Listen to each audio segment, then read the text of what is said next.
International Women's Day, International Women's Day, right? And whether you speak out loud or you read silently, you have to read quickly in order to understand things well enough. That's a huge problem. Okay, so the ingredients for success in this reading exam, there are so many different things being tested. We've seen grammar, right, including tenses. We've seen pronunciation. What else have we seen? Reading speed.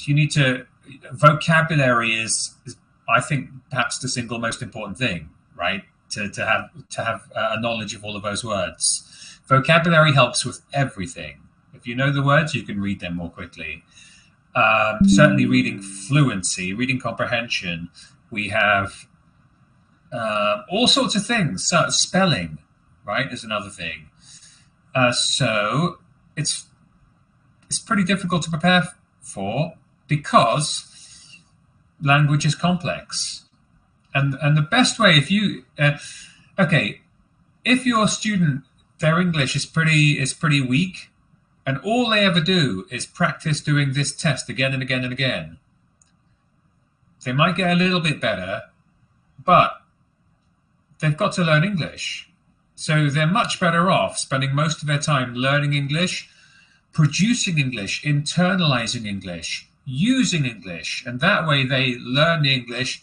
It goes into their head. So when they take the exam, they just know the answers. As you've said, there is no time in an exam to spend a long time thinking about grammar and rules. You just know the answer or you don't. And so the best way to get English into your head so that you just know it is to use it as much as possible. So if we want to teach students to succeed in exams, by far the most important ingredient, if you look at this cake, 80% of the cake is just being good at English. As I would do very well in the exam, even if I'd never, ever practiced the test. I might get a few things wrong because I'm not familiar enough with the format, maybe, right? But I'm good at English, so I'm going to succeed in this exam. So if you look at that cake, about 80% of it is the main body of the cake. That's being good at English. That's what you need to do well in the exam. But there are other ingredients on top of that. I'd say about 10% is general exam skills. So general exam skills can include reading quickly, and this is for any reading exam you take, whether it's TOEIC, Ministry of Education, TOEFL, Oxford Test of English, right? A general exam skill, for example, is if you don't know the correct answer, guess and quickly move on, right? That's a good skill to have in any exam. So I think it's about 85% is just being good at English. Another 10% of these general exam skills, being calm, guessing, timekeeping. And I think that the cherry, so that's the icing. And then finally, we have the cherry on top and the nuts, about 5% of success, is being familiar with the format of this MOE exam. If you're familiar with the format, you don't need to spend time reading all of the questions and thinking, oh, what am I supposed to do in this section? You know what to do in this section. So you just get on with the exam. Okay, and you know how to answer questions, what the answer sheet looks like. You're not confused. So that's what I think the ingredients are for exam success. 80% or to 85% language skills.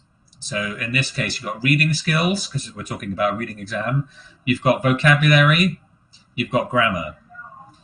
Next, generic test-taking skills for any test. Time management, guess. If you don't know the answer, just guess. And then that's the icing. And then the cherry on top of the nuts, about 5%, give or take, knowledge of the specific test. So you understand how long you have for each section. You understand the format. You understand the task types. Okay? So, although today my session is about teaching students to do well in exams, remember, the most important thing is to just teach reading skills really well. and just teach English well. And the more your students use English in class, use it to speak with each other, that's the way they internalize language, so they just know it. And as you've said, you just know the answers, right? Those are the people who succeed in exams. So here I have an English idiom. So I'm going to talk about this, then we'll look in specifically at the Ministry of Education exam, okay? But first of all, can you guess an English idiom that this picture represents? So there's someone behind a tree, and they're looking very carefully at that tree. And this is an English idiom, or you could also say it's a proverb. And it starts with this: you cannot, or you can't see something. I wonder if anyone knows this English idiom. And I'm going to wait 10 seconds just to see if anyone knows it. And I also wonder if you say the same, if you have a similar saying in Vietnamese, you can tell me that. Okay, and I know there's a delay, so some of you might be typing now, but let's move on. This image represents this idiom: to not see the forest for the trees, or in British English, to not see the wood for the trees. So yes, so Huang, and so I think you probably typed that in before you saw this, right? So this is important. A lot of people, when they think about test preparation, exam preparation, they focus way too much on doing the test again and again and again. They forget that the main point of doing well in an English reading exam is that you're good at English and you're good at reading. So, and those are skills for life and for exam success, right? In life, you're going to have to read English quickly and comprehend it well. Okay, so for me, there's not that much of a difference. 80% of what you do for teaching English for real life is going to help students with their exams. The other ingredients are the icing, general exam skills, and the cherry on top, and those nuts drizzled nicely on top, being familiar with the specific test format. So don't pay too much attention to exams. Don't turn your lessons into test preparation for a whole year. That's not going to help, right? Focus nearly all of your time in just getting students to engage with English and to use English as much as you can, right? Don't pay so much attention to the small details of the exam that you forget that your job is to teach English well, all right? So do your job. All right. So that's what leads to a reading exam success. I hope you agree. And now let's think about the skills we need to focus on a bit more. So I'm going to show you every single item in the Vietnam Ministry of Education test. Do you know how many? Does anyone know how many items there are in total? Type that. Type it into the chat box if you know how many items there are. So we're going to look at each test item very quickly. And we're going to decide which items are easier and more difficult for students, and we're going to outline the skills required for success at the end. 40, yeah, well done. So the first type, well, to be honest, they're all multiple choice questions actually, but the first section are the easier multiple choice questions. But I mean, every single question is multiple choice, so that's not the greatest title. But they're multiple choice questions, but with just one word answers often, or phrase. So we've seen questions 1 and 2. We've got pronunciation. Questions 3 and 4, we have which is the word that's different because of stress. That's also pronunciation. Questions 5, 6, 7, 8, 9.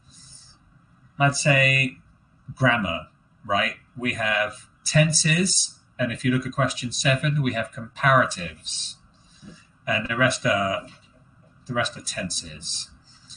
So, think about this. Is it easier or more difficult? If you look at question 7, it's obvious that a baby elephant is than a lion cub.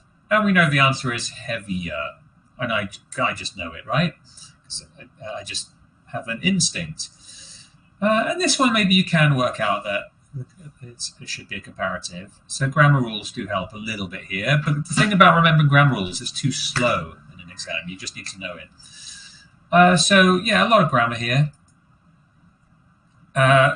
So we've got mostly grammar skills, I think. And the test-taking skills, I would say. And Sophia, something weird has happened to the chat box. Okay, I'm not sure what that is. We've got some coding or something. I'm just going to type something into the chat box just to check it's still working. Yes, it's working. I just saw some code for a while there. Right. So we've got a lot of grammar, and the test-taking skills here are. So pronunciation, grammar, test-taking skills. If you don't know the answer, just circle one and quickly move on. Right. That's your general test-taking skill. It's going to help you. Next, we have short gapped texts. So we have a very, very short reading passage or announcement or conversation, and we have to choose a word. So the first one, question 10, no. We have, are you over 18? Are you interested something traveling? Now, I just know that it's interested in traveling because I know the phrase. To be interested in something, right? Right, so that's the phrase, to be interested in something. And I just know it because I've used it so many times in my life. So if your students read it and use it themselves, they'll just know that that's the answer. And they'll feel interested at traveling, or it just feels wrong, right? So they'll have that instinct. So what we have here is kind of a knowledge of phrases. Interested in, it's like a verb, and then followed by, either an in, on, at, for. It's a verb phrase, isn't it? And often it's like verb. Let's have a look. Next one. Question 13. All students. So we need to have word form here. So it's are required. We need to know the right form of the word. Question 14 is each class is to nominate. That's vocabulary knowledge. And question 15, I just know the phrase. So there's all sorts of things that are being tested on. Yeah, verb plus preposition. Thank you. And so, again, you just need to be familiar enough with the language because you've come across it, you've used it, that you kind of just know the right answer. As soon as you start thinking of grammar rules, like, is that a verb, plus infinitive, gerund? That might help a bit, but generally it's too slow, right? Next, jump. So think about this. Is this relatively easy, do you think, or hard? Does this test start easy and get harder, or does it start really difficult and get much easier? Think about that. Okay, let's move on. I need to be a bit quicker here. Jumbled paragraphs. So here you've got 5 sentences for question 16, 6 sentences for question 17. You have to put them in the right order. And here, something that does help is these words like also. So sequence markers.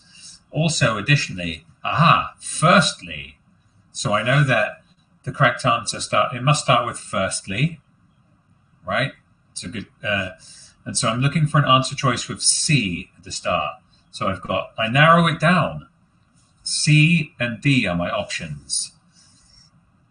And then, you know what? If I've got exam skills, I would instantly, I don't need to read all of it. Exam skills, I would just read finally is D. So I'm looking for an exam option. And my answer is going to start with C firstly and end with D finally, I think. So it starts with C, ends with D. Oh, it's D, isn't it? So actually, that is an exam skill where if I'm short of time, all I need to do is read firstly and finally, and I'm probably going to get the right answer. If I have a little bit more time, I can check through. So these are exam skills. But anyway, the language skill you need here is sequence markers. They help a lot, right? First, second. finally, after that sort of thing. So is this section easier or harder? And so, we've seen sequence markers are important here. And test taking skills, what you saw me do there was narrow down the options immediately. So from 4 options, I narrowed it down to 2 options, and I quickly narrowed it down to probably 1, and then I could check. So that's a general test taking skill. Next, we have longer gapped text, missed phrases. So let's read this. Music brings many benefits to our lives, especially when we learn something new. Firstly, it makes learning more enjoyable. Do you know what? I'm probably not going to read all of this because I don't need to. When we listen to music while studying, it can help us feel relaxed and happy. Ooh, so that's quite difficult, isn't it? This makes it easier to remember what we learn. Well, a sentence doesn't start with which. A sentence shouldn't start with making. D is incorrect. The grammar's a bit dodgy, so that's probably going to be A. But that's just a little bit harder, isn't it? Because we have to put these phrases in. It's not just words. Okay, so we do have to start thinking about the meaning here. And there's a bit of grammar involved as well. And we have to understand the context and flow of a passage. So this is getting more difficult. So language skills is very difficult to say because there are many language skills happening here. Vocabulary, kind of summary sentences. And it's really about understanding the meaning of parts of the reading. Grammar certainly helps. Vocabulary is maybe even more important. Grammar can help us maybe eliminate one of those answers and also just writing. Like it's quite bad stylistics to begin a sentence with which. So I can use grammar, but I think the more I read, the better I'm going to do here. So the best way to practice is just to read as much as possible, I think. So you get that sense of what's right and wrong. And then we come to a longer gapped text, where we have missed words. So again here, doing chores is good for children. Kids, so this is more grammar, isn't it? Kids, which do housework? Kids, who do housework? Kids, when do housework? Kids, where do housework? So some of them, they just sound wrong. It's obviously who. Yeah, paraphrasing is another skill that you've mentioned. Structure and language skills. See, there are so many skills being tested, even in one item. It's very hard to specifically train students to do well in this test. You just have to be familiar with the language. All right, so we've got a lot. We've got grammar, we've got references. Like reference words like him, her, or the others, other, another. Again, so much going on. Question 28 is purely about vocabulary knowledge. And then we have the longest text, which I call comprehension and linguistic analysis. So we have a very, very long text. And then look at this. What would be the question 29? What would be the best title for the passage? I've talked about this before, right? Reading skills. What does the word advocate or as a verb it would be advocate, as I would say in the passage mostly mean. All sorts here. Look at question 33. What does the word it in paragraph 3 refer to? That's a reference to another longer term. So, and then the next passage. Wow. Again, this is really long. You're going to need to be a fast reader, aren't you? So there's all sorts of language skills here. And obviously, reading fluency is vital. I think vocabulary knowledge is so important here. Test-taking skills, reading quickly, dealing with questions quickly as well, right? So, think about this. Has the exam started hard and got more and more difficult as it's gone down?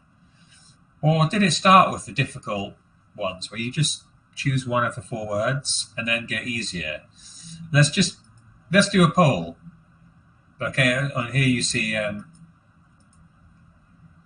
Hold on. Yeah, Sophia, let's do a poll. So Sophia's going to open a poll for everyone here, and I want you to think about this. Don't just. A lot of people, when we do a poll, they just click the thing on the top without looking. I want you to pause and think and breathe deeply and think about where your students find the most challenge, what's most difficult for them in this test. So, Sophia, can you open the poll, please? And I want you to choose just 2, right? And check them and then click submit. So choose the 2 most difficult sections of the reading exam for your students. What do you think?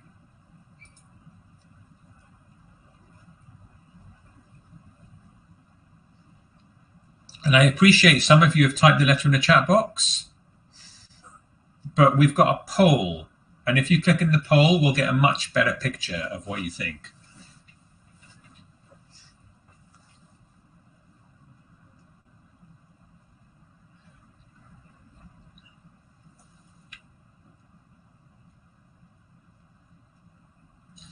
So Sophia, when we've had, we'll give them, Sophia, when we've got like 75–80% of people have responded and you can see the responses slowing down, I think we can just show that poll. Can you show it on screen?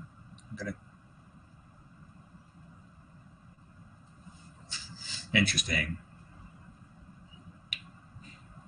Well, we'll keep it open. Yeah, okay, so we have, so I think it's D and F, right? So it's the longer texts. And I think that's pretty clear in not just the Ministry of Education exam, but all of these reading exams, because you've got 2 challenges. You've got the challenge of the vocab and grammar, in getting the right answer. But you've also got the time challenge of reading through a long passage, right? And reading comprehension. So we have to help students with these longer texts, I think. And I did anticipate this because I've kind of talked with teachers before, and this is kind of what they've told me as well. So I think, Sophia, it'd be lovely if you could keep this poll. So I'm going to ask Sophia to maybe take a screenshot or keep a record of this, or or before we close the webinar, just take a screenshot of the poll response, just so we can have it on record, because this is really useful. But Sophia, I think we know what's the difficult, right? It's D and F, and what they have in common are longer texts and a big mix of language issues we have to check on. So let's we've spent about 30 minutes. So we're going to focus on these longer passages, right? So overall, ingredients for success. Students need language skills, which is about 80 to 85% of their success comes from that, the main bit of the cake. We have reading skills, speed or fluency of reading for those to get through those long texts. Comprehension of the context, right? Remember that passage. What would be a good title for this? So you can't just cheat and skip. So, just grab a few words for the answers. You actually kind of have to know what the whole passage is about. So you probably have to skim it or read it very quickly to understand the context. But you also have to read it for details. So that's scanning for particular words, right? Then we have word recognition, familiarity with various text types. So you've got more informal and you have more formal text types, magazine style, blog style, dialogue style sometimes, informational stories. And skimming and scanning. So we have vocabulary, just general knowledge of vocab. Phrasal verbs and collocations are extremely important. Knowing words like I'm interested in learning, right? You might know interested, you might know learning, but can you quickly automatically say interested in learning? That's a phrasal verb. They come up a lot in this exam. And a phrasal verb is one kind of collocation. Collocations are words which just go together naturally. When you understand, and the more you're exposed to English and the more you use it, the more you have a sense of which words go together, right? And that helps you to speak. It helps you to read as well, because you don't read like this. Familiarity with various text types. You know that they collocate with familiarity with, right? It's a sort of noun plus preposition. Familiarity with various text types. You read it as one chunk, and then you understand the meaning. What else do we have? Grammar, tenses, parts of speech, comparatives, conjugation of the verb. And we also have test-taking skills, generic skills, dealing with questions, guessing quickly and moving on, and familiarity with the specific format, so you don't waste time working out what to do. So I'm going to focus on language skills for those longer passages. And my overall belief is this: successful test takers instinctively know which option sounds right. Right? Even if you're reading in your head, we say, well, that doesn't, or looks right. That doesn't look right. Oh, that doesn't sound right. That doesn't, or seem right. You just know because you've internalized the language. So what we're looking for are ways to teach which help students to internalize the language. So now let's spend the rest of the session, right? So we've made a very good start. I think we have a very good idea of where your needs are, right, with those longer passages. And we also have a very good understanding of the wide range of language skills and test-taking skills that students need for success. It's a very, very solid start to this session, right? So thank you for your help in that. Now, how do we practice these with Tieng An 12 Global Friends? So the first thing to say is you don't have to do that much, because if you look through a unit of Tieng An 12, and I'm using unit 2, there is so much tests, there is so much practice and many exercises on every page that are quite similar to the formats of the exam. So I know this, you can't see this too well, but you've got all the things you need. If you look through the course, collocations, look on the top left there, that's in the course book, crime collocations. So students do the reading, and then they collect collocations that go together with crime, like commit crime. And Vu says, you've just taught this lesson to your students. Fantastic. So Vu, you can really help us here, right? Good. What are some other verbs? Commit crime, prevent crime, maybe. Nouns, crime. So we're going to look at this later, actually. But this is fantastic, because if students work like this and collect collocations, then they'll learn those verb phrases like to commit a crime or to prevent crime. And it's exactly knowing those collocations that's going to help them to read more quickly and to just know how to fill in those gaps, right? And if you look at the exercise at the bottom, 5, complete the sentences with a comparative using the words in brackets. His journey was than he'd expected, more dangerous. So this is exactly the kind of activity. It's very similar to what students need to do in the test, except you know what? In the course book, it's more difficult. Why is it more difficult? Because students cannot just simply choose A, B, C, or D. They actually have to think and engage more. So when you choose A, B, C, D, it's a good way of testing, but it's not a very good way of teaching. So in this course book, interestingly, you will, apart from the test practice sections, there are unit reviews, you don't see many A, B, C, D. Because A, B, C, D is good for testing, but it's not very good for teaching. When we're teaching, students need to work harder with their brains and not just pick an answer, but think and produce an answer, engage with the language. So here, his journey was they have to think more dangerous and produce that. Number two, the more you worry, the more scary or scarier? Scarier, although I think both are actually grammatically possible and fine in this. The test will seem. The later it got, the more concerned his parents grew. So I'm actually having to produce language, not just choose an answer, which is more passive. By producing language, my brain is learning it better. Okay, so remember that. The best way to internalize language is to give students a bit more of a challenge. Their brains must do something. In a test, we don't do that. In an exam, A, B, C, D, actually students' brains typically do less productive work. Okay, so that's why it's strangely the best way to prepare for that kind of multiple choice exam is just learn English well and engage with the language, not necessarily to just keep doing A, B, C, D multiple choice tests. Now, your job as a teacher here is to know the exam, and then look through a unit in the course book and just tell students, okay, let's do this exercise in crime collocations. So collocations are when words go together. The more you learn these collocations, the better you'll do in the reading exam, because when you read, you don't just read, you won't read slowly like this. Commit a crime. You'll know that it's commit a crime, and you'll see it, read it more quickly, and understand it. Boom, you'll get the right answer.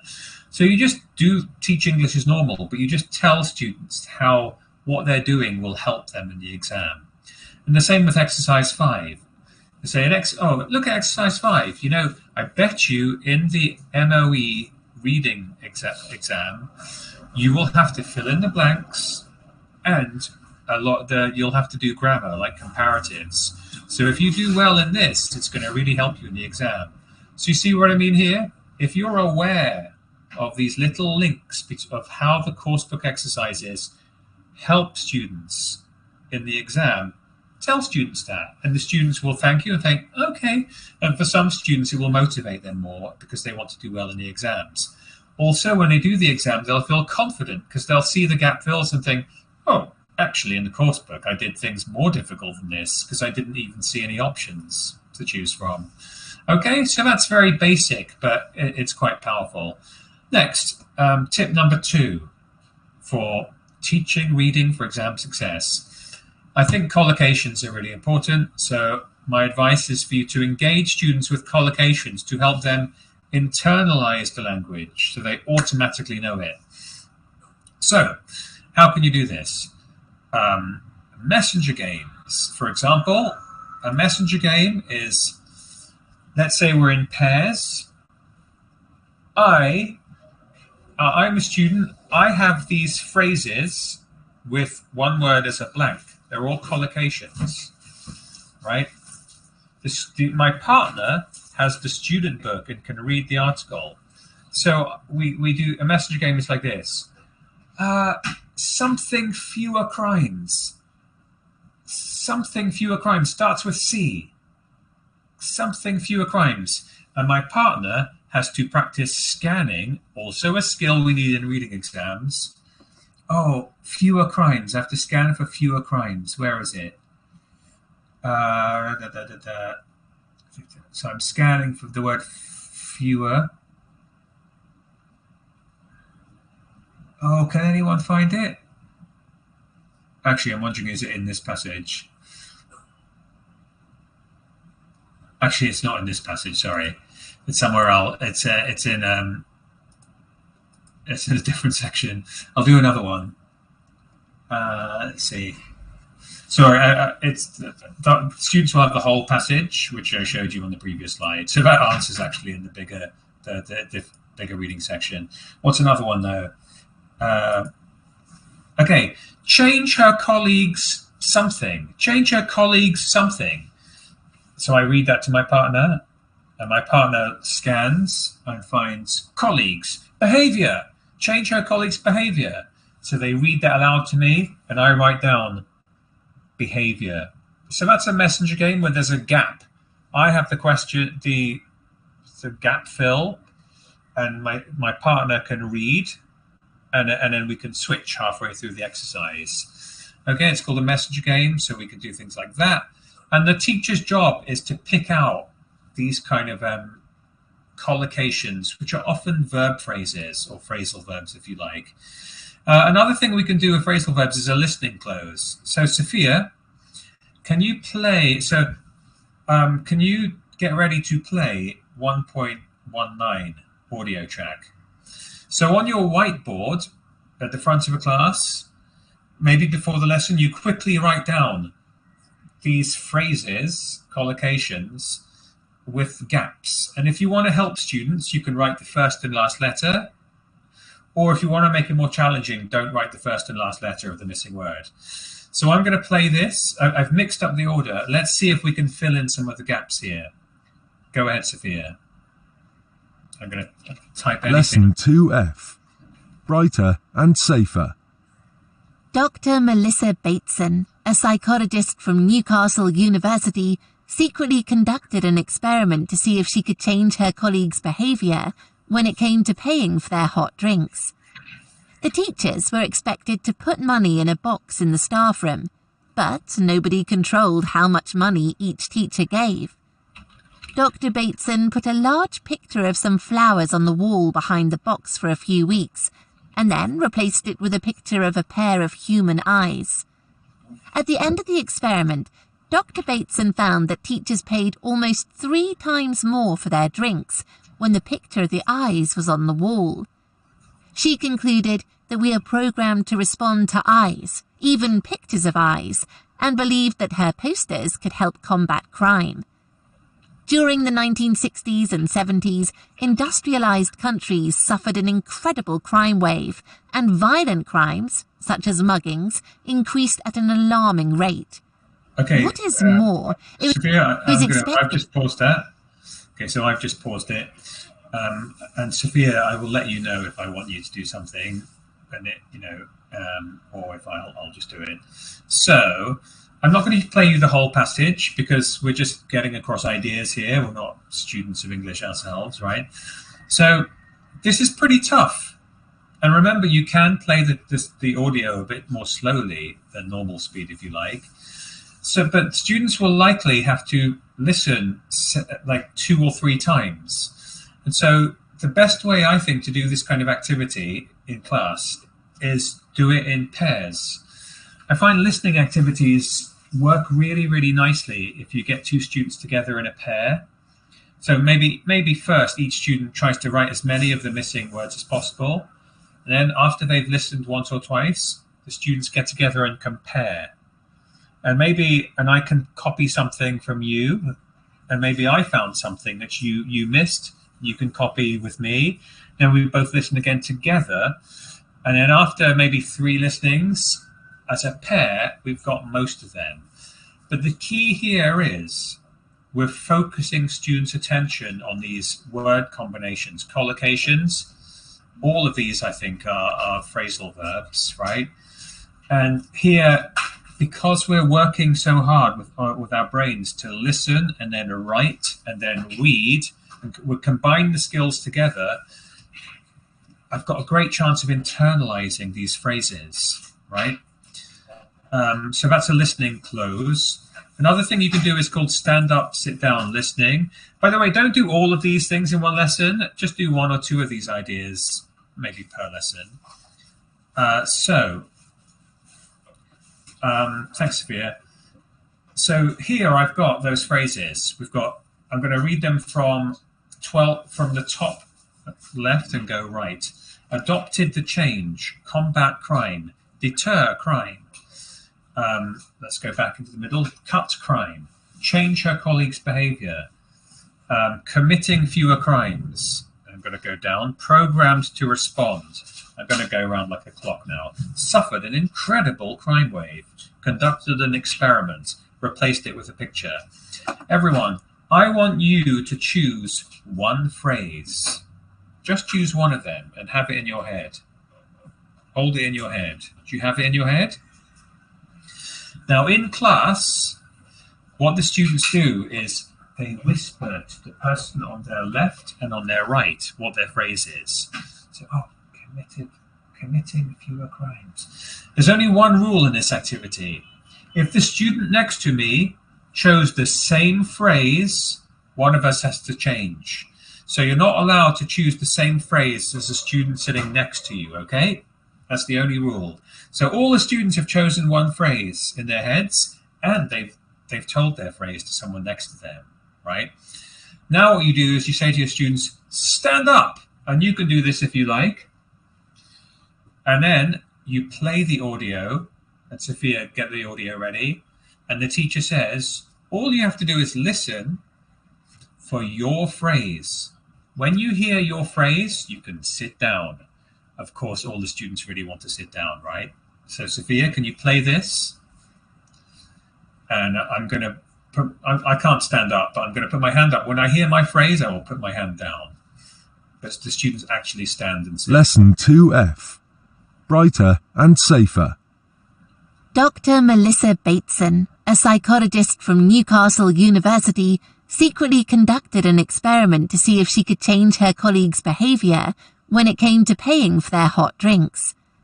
The teachers were expected to put money in a box in the staff room, but nobody controlled how much money each teacher gave. Dr. Bateson put a large picture of some flowers on the wall behind the box for a few weeks, and then replaced it with a picture of a pair of human eyes. At the end of the experiment, Dr. Bateson found that teachers paid almost 3 times more for their drinks when the picture of the eyes was on the wall. She concluded that we are programmed to respond to eyes, even pictures of eyes, and believed that her posters could help combat crime. During the 1960s and 70s, industrialized countries suffered an incredible crime wave, and violent crimes, such as muggings, increased at an alarming rate. What is more, it was expected to get worse. Only it didn't. Instead, it got much, much better. In the 1990s, crime started to fall dramatically, and today it is down by almost 50% across the industrialized world, and continues to fall. Triumphant politicians will assert that their policies have cut crime. Actually, regardless of the country's policies, the trend does coincide with the use and subsequent prohibition of tetrazole lead in petrol, which has been known for years as a cause of aggressive behaviour. Therefore, countries that still use leaded petrol are being urged to stop using it to help improve health and crime prevention. After the installation of blue lights... Okay, so you can use this with any kind of like... all of the reading or passages have audio, right, in the reading lessons. And what you'll find is students are waiting. But here's the thing. They're looking at the whiteboard, they're listening for their phrase, and they're in heads. Okay, and some I had to wait to the end, and I didn't sit down. But we'll keep going. Here's another thing you can do. You can read and or listen to the audio passage. And what I really like doing is getting students to listen, and I will dictate some keywords: experiment, behavior, replaced, programmed, combat, crime wave, cut, committing, deter, change. And this is called collecting collocations. And I know that this works very, very well, right? This is one of my favorite, most successful activities in class for helping students with their collecting collocations, and also it really helps with speaking fluency too. So students listen, and each time they listen, they write notes around. So, well, what did I hear before experiment? I had conducting an experiment. Behavior, I had colleagues, and then they listen again and maybe get together with a partner and they help each other. And each time they listen, they add more words, and they build up a map of collocations around key words. And then, so that's called collecting collocations. So we've done messenger games, listening close, stand up, sit down, listening, collect collocations, retelling tasks. Oh, collect collocations. And then retelling tasks is this. I use my map of collocations to tell a partner as much as possible. Oh, there was a person who conducted an experiment to see if she could change her colleague's behavior. there was a box where people paid for coffee, I think. And in front of the box, there was a picture of something. I forget what it was, but they replaced it with a picture of human eyes.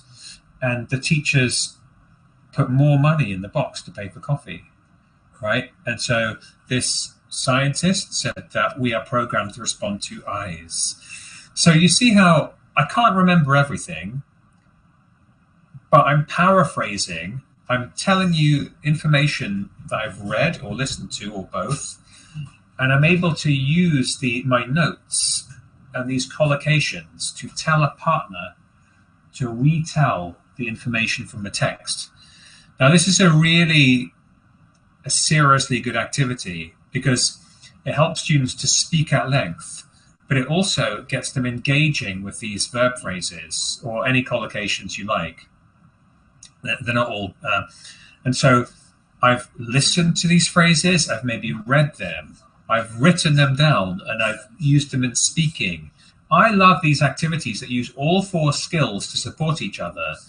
And I'm internalizing through reception, noting, and production. I'm internalizing the language. So I will just know phrases like conduct an experiment, replace something with something, right? So when I get to an exam, I just know these phrases and I can get the right answers in the exam. Okay, so I do like retelling tasks. I think the best way to internalize language is to interact with content, whether it's listening, whether it's a reading passage.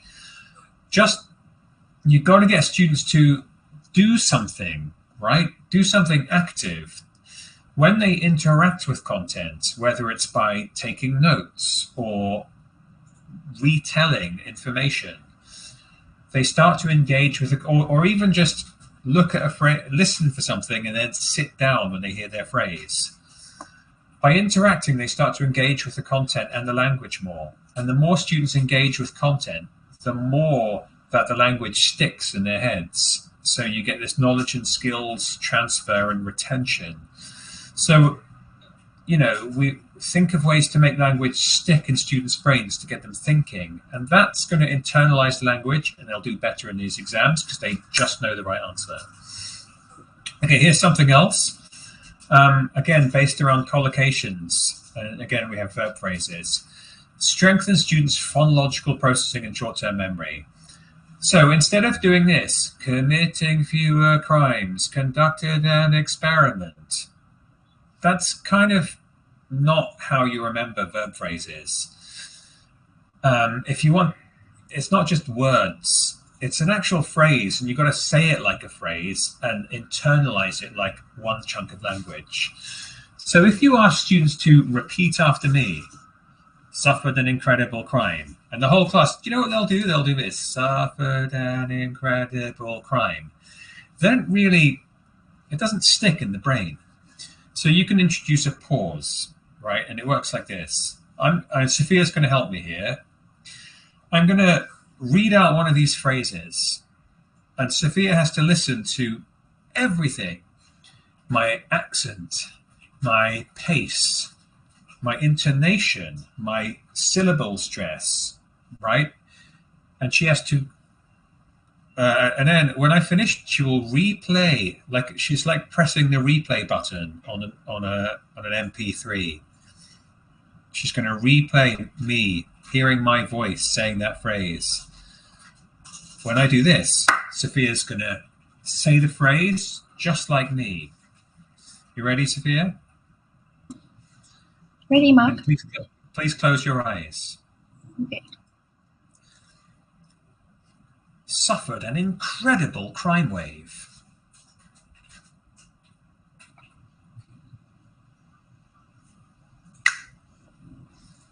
Suffer incredible crime wave. Right, and I like how Sophia got incredible crime wave. Yet suffered an incredible crime wave. And see, this is going to help to, it's not just going to be suffered an incredible crime wave, it's suffered an incredible crime wave.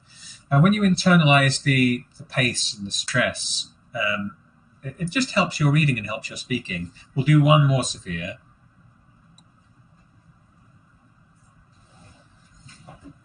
conducted an experiment.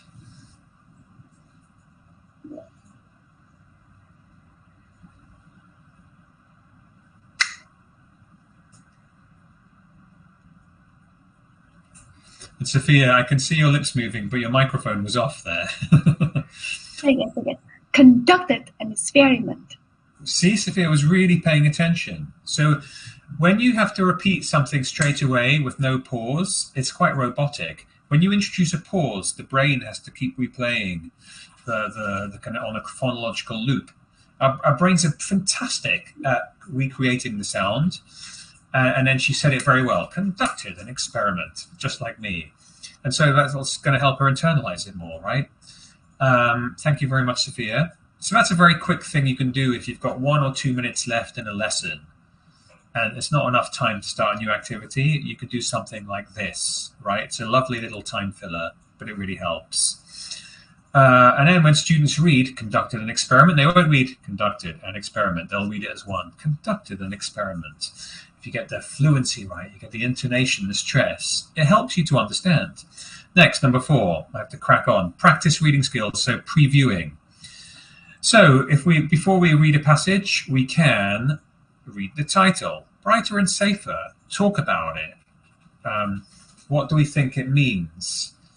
Read it, come back to the title after. Do we think it was a good title or a bad title, and why? Right? Next, ask questions about the genre and format. So you can just say, everyone, look at this. Don't read it, just look at it. What kind of... Okay, genre. Do you think this is fiction or non-fiction? Do you think this is, and it just looks like non-fiction, I think? Because you got a name, Dr. Melissa Efferson, a psychologist born in Newcastle. You've got dates. It looks like non-fiction, right? Discuss the format. How many paragraphs do you see?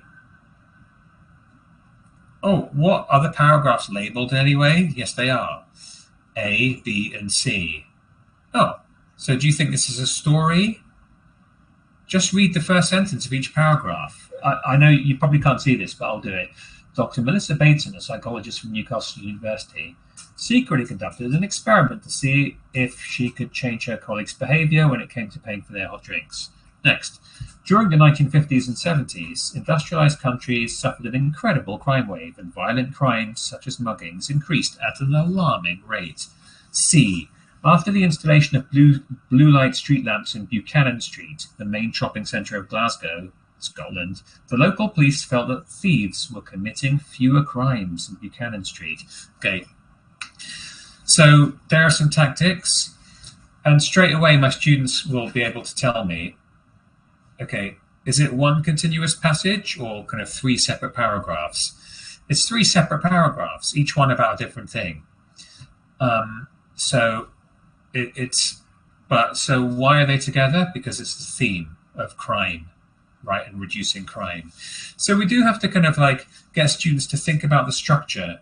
Oh, so each paragraph is a different piece of research or a finding about how to reduce crime, make a city safer, or make a country safer. So we do have to talk about these things. Now, Vu says, I often ask students to look at the phrases, collocations, then listen to the recording and try to speak out when the phrases above are mentioned. Yes. Funnily enough, I'm going to do that activity a bit later, but not with collocations. Very good. So what Vu is doing there is forcing students in a good way to engage with the article. So they have to listen to the recording. They have to follow it, right? And when they're following that, and I love Vu's suggestion here, reading while listening, they're getting an example of fluency, reading fluency at pace. And then they have to read aloud the collocation when they see it. So they're focusing on collocations, they're engaging. And remember earlier I had that slide that you need to interaction, engagement, and then the language sticks. So that's what Vu's doing. He's applying that principle there. Okay, and of course, reading the first sentence of each paragraph, kind of basically tells me what the whole thing is about, the key information. Practice reading skills. Now, tip number 5.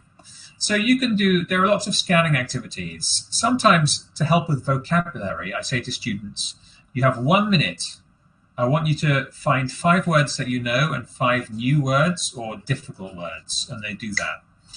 And I do that because sometimes students look at a long passage and they get stressed because they think, oh, this is really difficult. But then I say, okay, quick, find 5 words you know, or shout out 5 words you know, and they shout out teachers, expected, human. And so I on the whiteboard, I write words we know, and I write down all the words students shout out, and I say, see, there are so many words that most of the words here you know already, okay? And now let's look at 5 new words. And so on this side of the whiteboard, I have 5 new words. And that way students can think, oh, actually, I know most of the words already, so I don't need to be so stressed.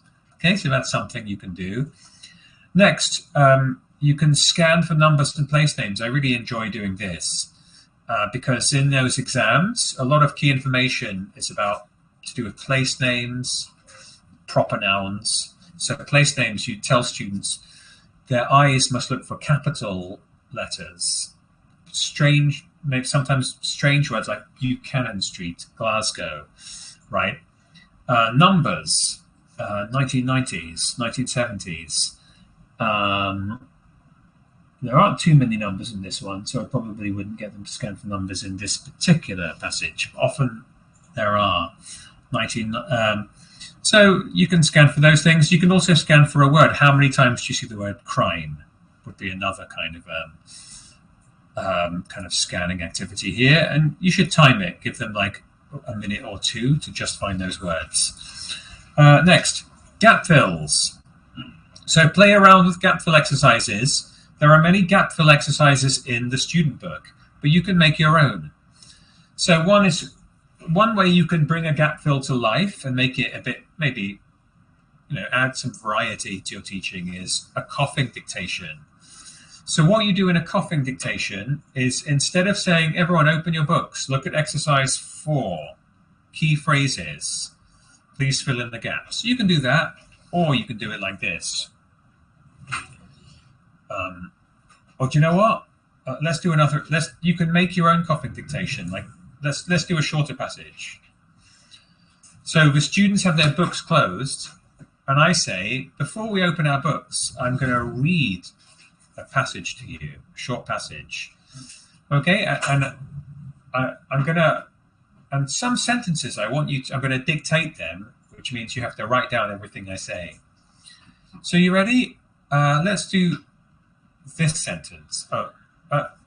Okay, listen to this. What to do in a crisis.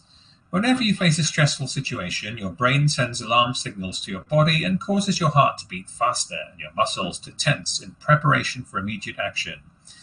However, this reaction can often prevent us from thinking clearly about the best thing you can do. Okay, the next 2 sentences, everyone, I want you to write them down, okay? You ready? Here we go. A good skill you can is the ability to react calmly in a... Did you get that, everyone? And your students say, teacher, no, you coughed. You say, oh, I'm sorry, I'm a bit sick today. I have a little bit of a cough. But just write down everything I say. Let me read that to you again. A good skill you can develop is the ability to... a good skill you can... is the ability to react calmly in a... Okay, everyone. And your students complain, say, oh, teacher, you're coughing. And then you say, oh, but you've got most of it. So see if you can guess the words I coughed when I coughed.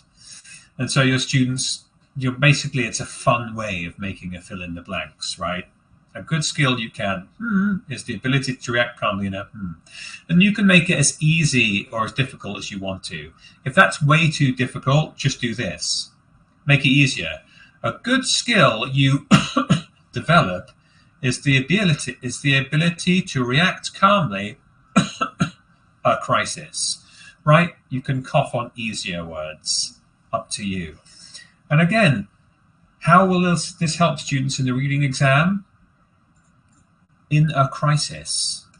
A great phrase, right? We often have those gap fills in the exam.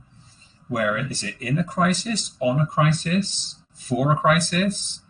Your students will just internalize in a crisis like this, that kind of thing. Right, so coughing dictation. Something else is shouting close. This is very similar to what Vu suggested earlier.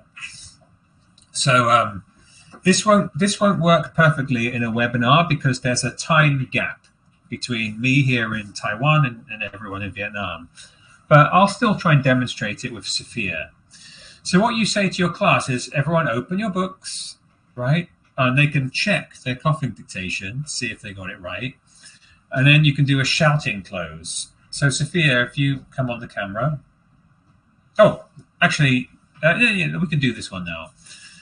So when I stop speaking, Sophia must shout the next word as quickly as possible, right?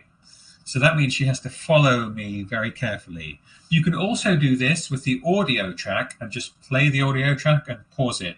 And the students have to shout out the next word. What to do in a crisis? Whenever you face a stressful situation, your brain sends alarm signals to your body and causes your heart to beat faster and your muscles to tense in preparation for immediate action. Very good. Now there's a little gap, but still you can get the idea.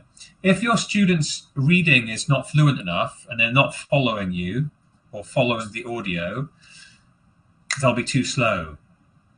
It forces them to listen and keep with pace, so that's fluency, and it's basically they're interacting with the text. Again, they interact with the text, they engage with it, language sticks. Thank you very much, Sophia. Stay around though, Sophia. You can turn your, that's shouting close. So it's what Vu suggested earlier. Coffee pot, you know what? Before coffee pot, let's do number 7 and we'll come back to coffee pot. Because for coffee pot, you need to be familiar with the text. It's a post-reading activity. So Sophia, you can rest for a bit. Timed repeated reading to get students reading faster. You can use audio to help you if you want. You can play the audio first or read it out. This little text may not have an audio to go with it, right? But most texts do. So what I want you to do is, I'm going to give you, usually I give students a minute, but I'm going to give you just 15 seconds to demonstrate. When I say go, I want you to start reading at the top silently, what to do in a crisis, and just read. I'm going to give you just 10 seconds actually. And when I say stop, just in class, the students circle the last word they read. You can't really circle it, just put your finger on the last word where you got to. Okay, so just read silently at normal pace and see how far you can get in 10 seconds. 3, 2, 1, go.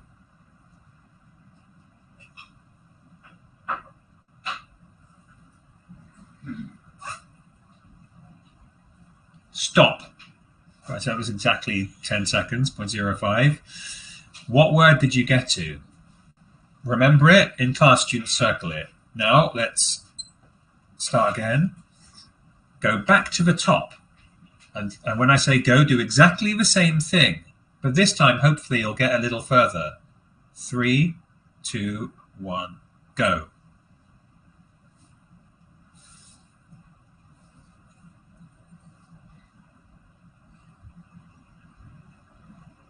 Stop. So that's the second time.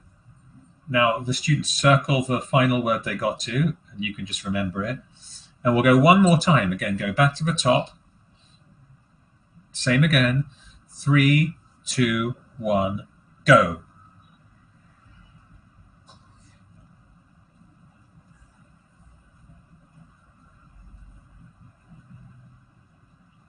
Stop.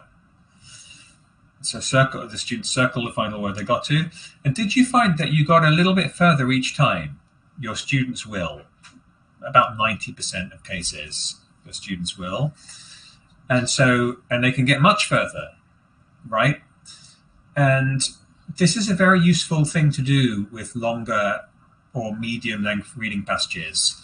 The classic, because what happens is students see, well, the first time they're often meeting tough words and decoding words. The second time they may be reading in chunks. So not whenever you face a stressful situation. The second time it's more like this.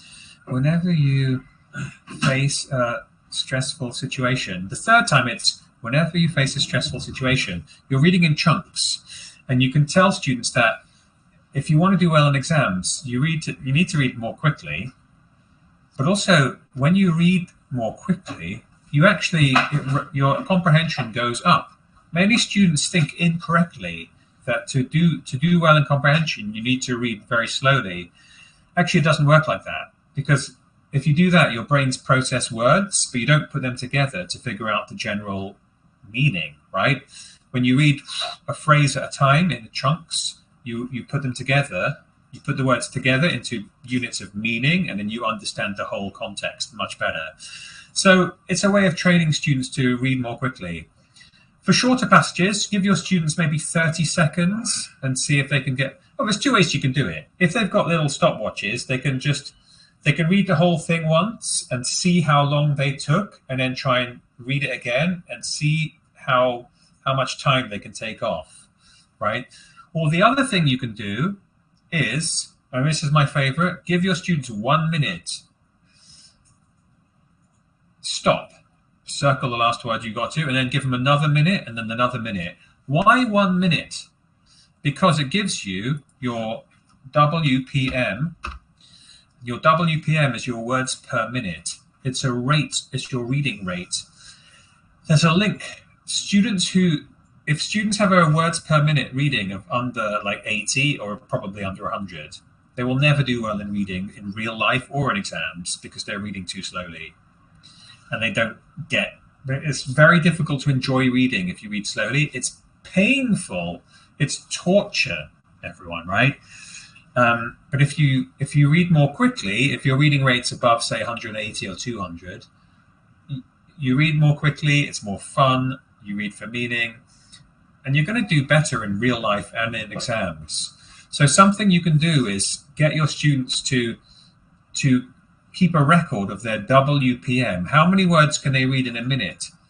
And maybe once every 2 weeks, do the same activity and see if their WPM can go up, right? More words per minute. And if it does, you're really helping them with real life reading and reading for exam success. Ding. Okay, so that's time to, let's go back and do Coffee Pot. So you've read this a few times, right? Coffee Pot is this. And I actually haven't read this. Sophia, come back onto this camera. Coffee Pot is once you've finished reading, you're familiar with the text. Maybe you've heard it a few times and read it a few times. This is a kind of gap fill speaking activity and listening activity. So Sophia, close your book. We're partners, we're both students, but I have the book open and I can read. So Sophia, you're not allowed to look. You have to use your memory and language knowledge. And I'm going to read a sentence to you. Whenever you face a coffee pot situation, your brain sends alarm signals to your body. I'll stop there. What's coffee pot? I'll read it again. Whenever you face a coffee pot situation, your brain sends alarm signals to your body.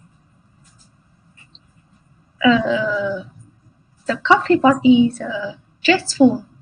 Stressful. And you know what? I can say yes or no. I can say Sophia, because I want to engage Sophia. If I say yes, that's the right answer, she stops engaging. Instead, I show Sophia the book. She finds it, and she reads it, because she's engaged, she's interested. And then she reads and I can point to it. Whenever you face a stressful situation, your brain sends alarm signals to your body, and Sophia will, yes, she got it, right? And then I could do another one. Okay, so Sophia, don't look. A good skill you can coffee pot is the ability to react calmly in a crisis.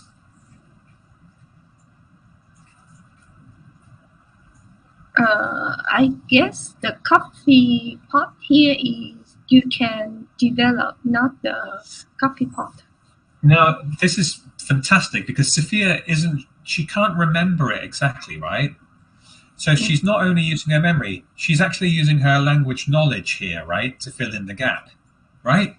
So Sophia, you can now look at the article. It's the top of the second paragraph. Is it developed? Yeah, and you know what? If Sophia got it wrong and said something like, a good skill you can practice is the ability, that's actually not a bad mistake because she's still making a pretty good guess and using her language knowledge that it should be a verb, right?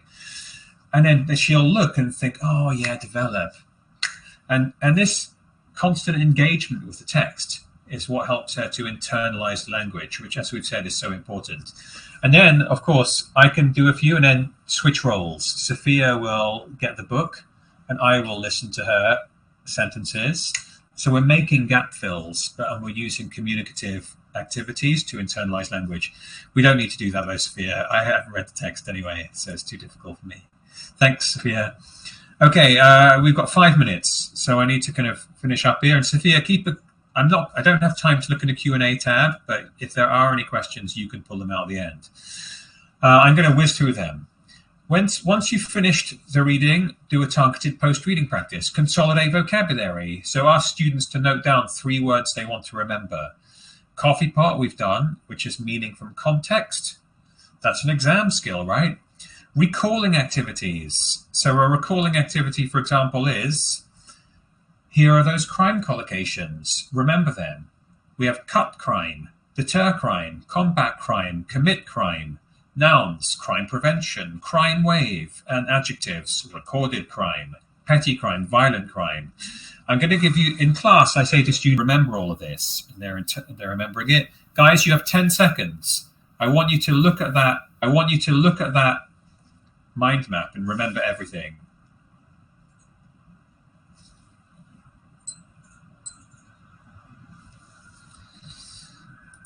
And now recall. I want you to, so I actually do this on my whiteboard, and students have to, if there's time, they actually write down or the collocations again, or shout them out to me, words they remember. Chat box, tell me, what verbs do you remember? Something crime. So what verbs do you remember? Type them in the chat box and type the whole collocation. So don't just type commit, type commit crime. What do you remember?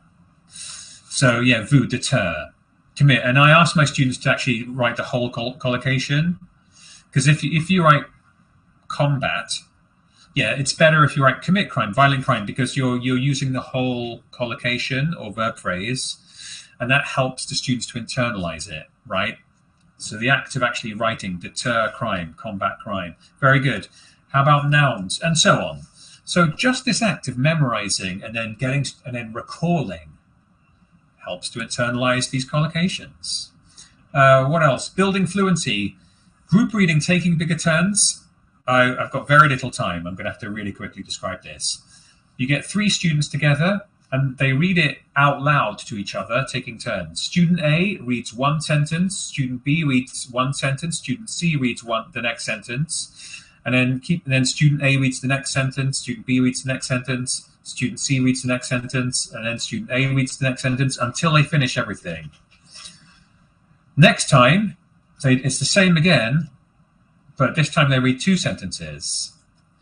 So maybe you start with student B this time. Student B reads 2 sentences, then student C reads the next 2 sentences, student A reads the next 2 sentences, and so on. And then they can read 3 sentences each. That can help them to sort of just get used to more and more bigger and bigger chunks of language building up. Then retelling the story. 4-3-2 technique is, you probably don't have time to do this in your classes, but you can adapt it. I partner with Sophia, my partner. Sophia, you don't need to do this. I have 4 minutes to tell you everything I remember about what we've read. And Sophia has 4 minutes and tells me everything she remembers about passage. We switch partners, we repeat the same thing. This time we take 3 minutes each. Then we repeat with another partner, and we take 2 minutes each. And what happens is students repeat, retelling the story or the information they remember, but with less and less time. So they speak more fluently, the hesitations go down, and they're interacting with the language a lot. You probably don't have time for this in class, so you can do it like first you have 1 minute, then you have 30 seconds, something like that. And then let's do one more activity, and then we have to stop. Regrammarization. Take a sentence to help with grammar. I've taken this sentence from this reading passage. You have to rewrite it in the chat box, but putting the grammar back in. So I took the grammar out. You have to rewrite it the same as it is in the book, putting the grammar back in. So words like the, words like of, the word form. Concentrate, solve, immediate problem. That's just content words, right? Can you make that into put the grammar back in? So the teacher takes the grammar out, writes it on the whiteboard, students write the sentence with the grammar back in. And it's pretty challenging, right? And so you have a go. And we don't have time. You can try this, but I have to finish here. And then you say to students, okay, you've had a go. Now find the sentence in the book, open your books again, and you see number 1, 2, 3 at the bottom. Look at number 2, final sentence. Concentrate on solving the immediate problem. So one way to teach grammar is you write a sentence where you've taken the grammar out. And the students have to use their language knowledge and their memories a bit to write it and put the grammar back in. It's very challenging, but they have a go, and then they find in the book, oh, it's concentrate on solving the immediate problem. Aha. And that's how you get them to notice. Oh, concentrate on solving. Great phrase, right? Collocation again. And those gap fills where there's a missing word, which is often a preposition, like verb preposition, concentrate on. Okay, so many activities I've done with you today. I'm going to have to, and remember, you have review units where you're doing test practice so that you can practice the format. Okay, but so you've got all of this for more test format sections, and you can teach test specific skills. But we have to end now, and we've covered the ingredients for success in the reading exam. And the most important thing that I've said to you is language skills are the main part, and I focused on those. Just on the longer passages, which you said are more difficult for your students. And just teach well. You remember, the test preparation aspect is only the icing on the cake and the cherry on the cake. But the main point is, as long as you get students to engage with language in interesting ways and teach language well, that's going to be 80 to 85% of why students will succeed in this exam. We've practiced a range of language skills with many activities here, and they often focus on, as you see in the pink box, internalizing the language. And they work on this principle, and it's like VU's activity. Students interact with the content, they engage with it, and then the knowledge and the skills, the language knowledge, the language skills, they stick, they remember them. Okay, so we'll finish with this. What is your favorite idea or activity from this session? Please type in the chat box, and you can say why.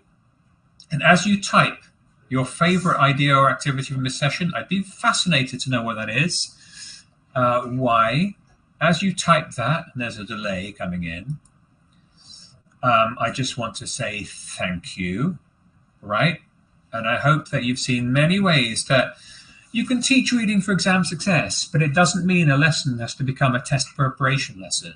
In fact, all you have to do is engage students in the language. And I know we're focused a lot on like verbal phrases and collocations, vocabulary, and reading fluency and speed, right? We've covered the main points, I think.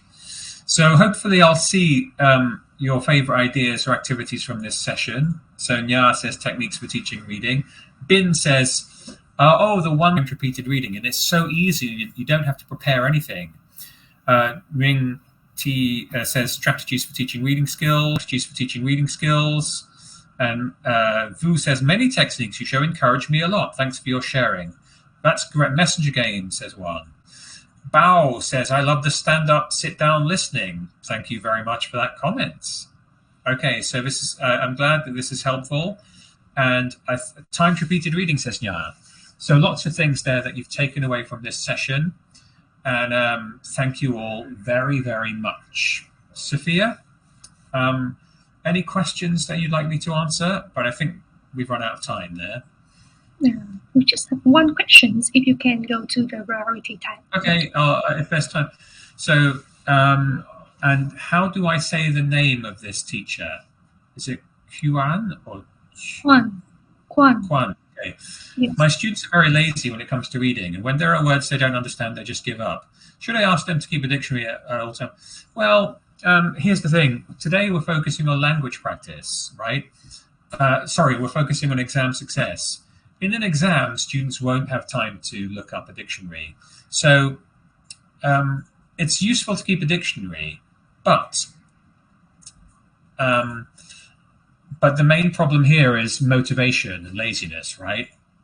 And so what I've shown in this, and all students, very few students want to read, very few.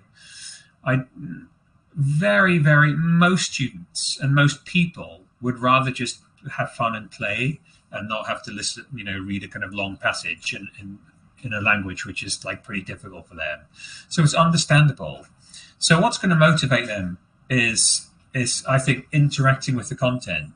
So when students think of reading, they think, oh, it's pain. I've got to slowly read through this passage.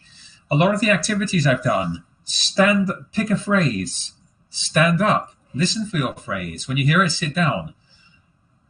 It doesn't seem like reading, right? It's something those students can do, but they don't know that it's going to help their reading. So if you look at a lot of the activities I've done today, they're actually based around motivating students to interact with the content, because I know that usually they don't want to, right? So it is about finding interesting ways to interact with the content. That's my answer for that. Okay, thank you very, very much, everyone. Sophia, I don't know if you've got anything else to say, but for me, I'd like to thank you all so much.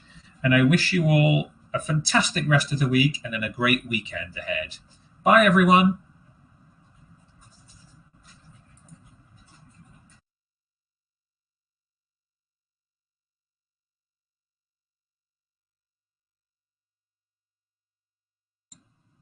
Thank you, Mark. Cảm ơn Mark về buổi thuyết trình. Chúng tôi cũng gửi lời cảm ơn quý thầy cô đã dành thời gian để tham gia buổi hội thảo trực tuyến ngày hôm nay. Chúng tôi hy vọng rằng là nội dung của bài chia sẻ ngày hôm nay sẽ hỗ trợ quý thầy cô trong công tác giảng dạy, và chắc chắn rằng trong quá trình thực hiện hội thảo sẽ không tránh khỏi những thiếu sót. Chúng tôi rất mong nhận được sự thông cảm từ quý thầy cô. Trong ngày hôm nay, quý thầy cô sẽ nhận được 2 email từ hệ thống Bitmarker. Email đầu tiên sẽ bao gồm file recording cũng như là file PDF của buổi hội thảo ngày hôm nay. Email thứ hai sẽ dành cho quý thầy cô tham dự hội thảo trực tuyến. Đó là quý thầy cô sẽ nhận được giấy chứng nhận tham dự hội thảo. Slide, just a minute.